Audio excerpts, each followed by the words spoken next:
Hello everyone, आप सभी का स्वागत है आपकी अपनी यूट्यूब चैनल तैयारी सक्सेस की में। दोस्तों, आज हम लोग बात करेंगे कोल्हान यूनिवर्सिटी चाईबासा विश्वविद्यालय के अंतर्गत जो हिस्ट्री ऑनर्स के आज सेकंड सेमेस्टर का एग्ज़ाम में क्या क्या पढ़ना है उसके ऊपर डिस्कस करेंगे। दोस्तों, स्पेशली आज हम लोग जो कोर पेपर 3 है उसके ऊपर बात करेंगे।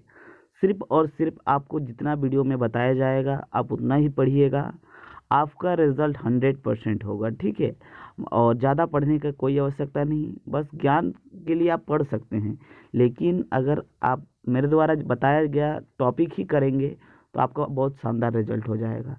तो दोस्तों, वीडियो शुरू करते हैं। वीडियो को अंत तक जरूर देखिएगा।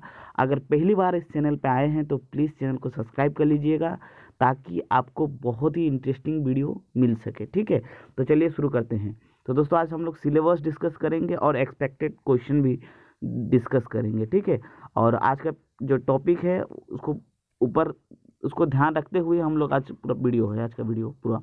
दोस्तों, जो पहला है, आज हम लोग CC3 के ऊपर बात करेंगे। पहले ही बता दिया गया है। CC3 में क्या है, भारत का इतिहास जो है ना वो 300 ईसा पूर्व से लेके 650 ईसा तक है। यानी जो पहले ईसा पूर्व था, 300 ईसा पूर्व से लेके 650 ईसा तक का है। ठीक है, तो पूरा ध्यान रखिएगा। उसमें इस दौरान क्या क्या हम लोग को पढ़ना है वो चीज़ इंपॉर्टेंट है। दोस्तों, जो हम लोग का CC3 है उसमें सबसे पहला इंपॉर्टेंट और यूनिट है मौर्य साम्राज्य। दोस्तों, मौर्य साम्राज्य बहुत बहुत इंटरेस्टिंग है। अगर आपको पूरा ध्यान से पढ़ेंगे तो आपको बहुत मज़ा आएगा। दोस्तों, वास्तव में हिस्ट्री का शुरुआत यहाँ से हो रहा है। ठीक है, बहुत ही ज़्यादा मज़ा आएगा, आप लोग पूरा पढ़िएगा। इसमें हम लोग को क्या पढ़ना है वो देख लेते हैं। दोस्तों, इसमें हम लोग को जो मौर्य पीरियड है उसका राजनीतिक इतिहास पढ़ना है कि जो चंद्रगुप्त मौर्य और अशोक ने अपना राजनीति जो कैसे स्थापित किया था, वह उसका राजनीतिक व्यवस्था कैसा था, उस तरह का पढ़ना है। उसका प्रशासनिक व्यवस्था भी पढ़ना है। मौर्य समाज में उसका अर्थव्यवस्था कैसा था, समाज कैसा था। दोस्तों, कहा जाए तो क्या करना है, हम लोग को मौर्य काल का जो पूरा स्ट्रक्चर है उसको पढ़ना है। ठीक है, उसका सामाजिक व्यवस्था, राजनीतिक व्यवस्था, यही सब तो हिस्ट्री में पढ़ना होता है। तो ठीक है, आगे देखते हैं और क्या पढ़ना है। दोस्तों, यहाँ पर पढ़ना है फिर कला और वास्तुकला। ठीक है, तो ये भी इम्पोर्टेंट है, आप लोग ध्यान दीजिएगा। दोस्तों, मैं वीडियो के मतलब एंड में बताऊंगा कि आपको किस किस इम्पोर्टेंट टॉपिक से आपको क्वेश्चन मिलता है। पहले मैं डिस्कस कर लेता हूँ सिलेबस। दोस्तों, उसके बाद है मौर्योत्तर काल। दोस्तों, मौर्योत्तर काल या फिर मौर्योत्तर विकास।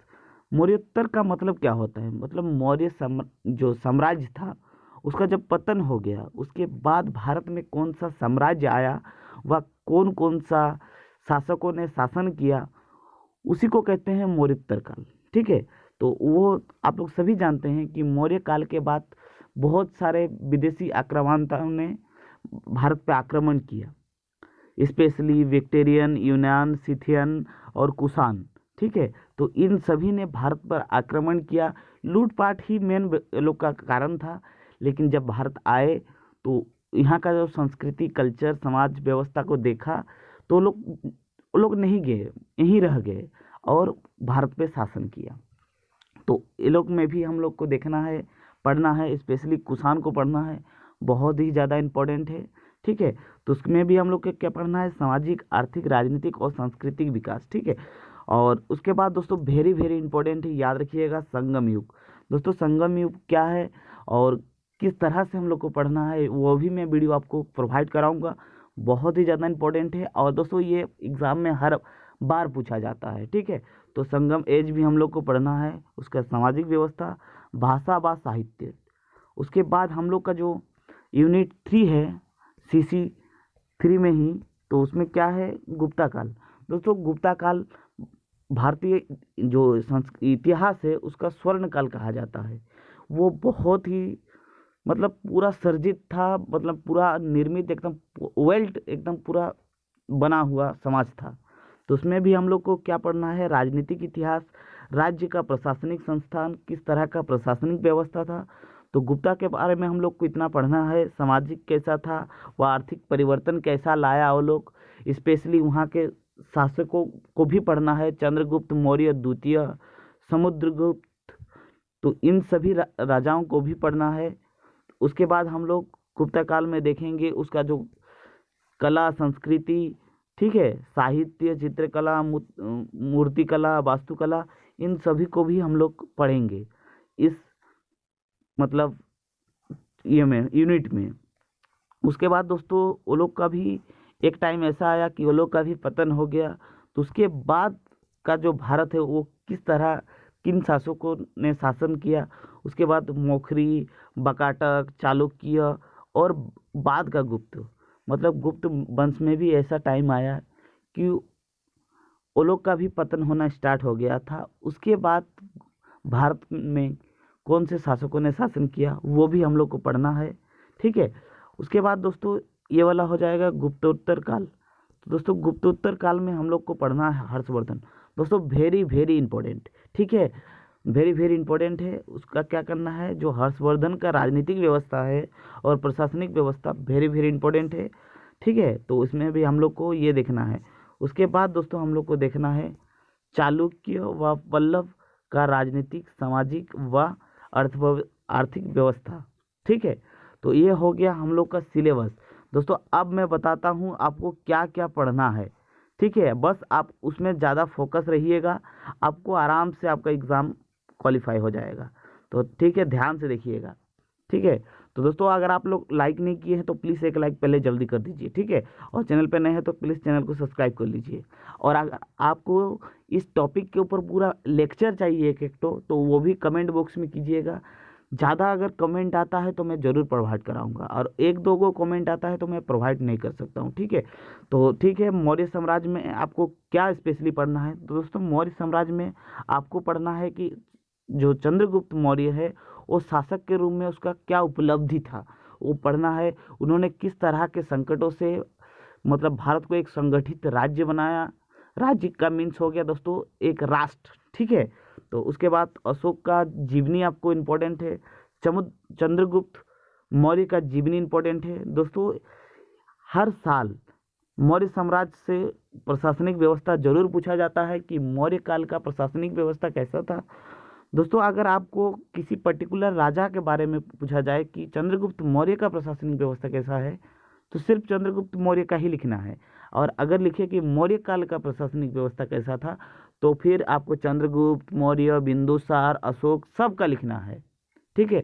पूरा अच्छा से मतलब पहले चंद्रगुप्त से लेके लास्ट बृहदत्त तक किस तरह से उसका प्रशासनिक व्यवस्था रहा उसको पूरा क्या करना है। तो पहले आपको याद रखना है चंद्रगुप्त मौर्य और अशोक का धर्म, याद रखना है अशोक का धर्म। अशोक का धर्म मतलब क्या होता है, अशोक ने कलिंग युद्ध लड़ा था, और कलिंग युद्ध लड़ने के बाद उन्होंने युद्ध लड़ना छोड़ दिया था, क्योंकि उन्होंने देखा कि बहुत सारा रक्तपात हुआ है और इन युद्धों से कुछ प्राप्त नहीं होता है। उसके बाद वो धर्म के रास्ते में पहुंच गया था, उसी को कहते हैं अशोकाधम। तो अशोकाधम बहुत बहुत इंपॉर्टेंट है, याद रखिएगा, आप कॉपी निकाल के लिखिए, अशोकाधम इंपॉर्टेंट है। चंद्रगुप्त मौर्य के जीवनी, अशोक का जीवनी। उसके बाद है मौर्य साम्राज्य का प्रशासनिक व्यवस्था। दोस्तों उसके बाद आपका आता है यहाँ पर सबसे इंपॉर्टेंट है कुषाण, ठीक है। दोस्तों कुषाण का जीवनी व कुषाण का उपलब्धि बहुत बहुत इंपॉर्टेंट है। दोस्तों इसमें पूछा जाता है कुषाण वंश का एक बहुत ही प्रतापी राजा हुआ करते थे, नाम था कनिष्क। तो कनिष्क का उपलब्धि पूछेगा आपसे, कनिष्क का उपलब्धि, कनिष्क का शासन व्यवस्था कैसा था, बहुत ज़्यादा इंपॉर्टेंट है, आप उसको लिखिएगा, बहुत बहुत इंपॉर्टेंट है, ठीक है। उसके बाद है दोस्तों संगम युग। दोस्तों संगम युग से पूछा जाता है संगम युग से आप क्या समझते हैं, तो उस तरह का सवाल आता है। तो याद रखिएगा संगम युग आपका बहुत बहुत इंपॉर्टेंट है। दोस्तों ये लॉन्ग क्वेश्चन में भी पूछा जाता है, तो याद रखिएगा, वेरी वेरी इंपॉर्टेंट है। उसके बाद गुप्तोत्तर काल। गुप्तोत्तर काल तो इंपॉर्टेंट है ही, साथ में आप लोग को गुप्ता काल भी पढ़ना है। दोस्तों गुप्ता काल में आपको चंद्रगुप्त मौर्य द्वितीय का उपलब्धि आपसे पूछा जाता है, ठीक है। वह पूछा जाता है कभी कभी कि गुप्त काल का प्रशासनिक व्यवस्था कैसा था, राजनीतिक व्यवस्था कैसा था, उसका सामाजिक का ढांचा कैसा था, उस तरह का सवाल आता है। और यहाँ पर एक तो पूछा जाता है कि जो गुप्ता काल को भारतीय इतिहास का स्वर्ण काल क्यों कहा जाता है। तो अगर आपको उस तरह का सवाल मिले तो उसमें आपको स्वर्ण काल में क्या लिखना है, सोने के बारे में नहीं लिखना है, आपको राजनीतिक व्यवस्था, प्रशासनिक व्यवस्था, सामाजिक व्यवस्था, आर्थिक व्यवस्था व उसका कला संस्कृति सभी को अच्छा तरह से दिखा के लास्ट में लिख देना है कि इस प्रकार से जो गुप्ता काल था वो भारतीय इतिहास का एक स्वर्ण काल था। ठीक है, ठीक है। उसके बाद दोस्तों यहाँ पर आपका इम्पोर्टेंट हो जाता है दोस्तों, वेरी वेरी इंपॉर्टेंट। तो ये वेरी वेरी इंपॉर्टेंट कौन सा टॉपिक है, वो है हर्षवर्धन। दोस्तों हर्षवर्धन बहुत ज़्यादा इंपॉर्टेंट टॉपिक है। उसका राजनीतिक व्यवस्था पूछा जाता है, उसका जो मतलब उसका लड़ाइयाँ पूछा जाता है, उसका जीवनी पूछा जाता है। ठीक है, तो इस तरह से आप लोग CC3 का कवर कर सकते हैं। ठीक है, तो दोस्तों आई होप आपको समझ में आ गया होगा कि आपको पढ़ना कैसा है और सिलेबस भी पूरा समझ में आ गया हो। स्पेशली इसमें जो चंद्रगुप्त मौर्य से लेके स्टार्ट हुआ है और वो राजपूत काल तक आप लोग को पढ़ना है। ठीक है, लेकिन उसमें भी कुछ सेलेक्टिव है, अगर उसी टॉपिक पे आप ध्यान देंगे तो आपका बहुत ही आराम से सिलेबस कवर हो जाएगा। और दोस्तों अगर आपको वीडियो अच्छा लगे तो प्लीज़ इसको अपने दोस्तों के साथ शेयर कीजिएगा, और CC4 के लिए भी मैं आपको वीडियो प्रोवाइड करूँगा, तो प्लीज़ एक लाइक ज़रूर कर दीजिए। चैनल पे नए हैं तो चैनल को सब्सक्राइब कर लीजिए। मिलते हैं नेक्स्ट वीडियो में, तब तक के लिए जय हिंद, जय भारत, वंदे मातरम।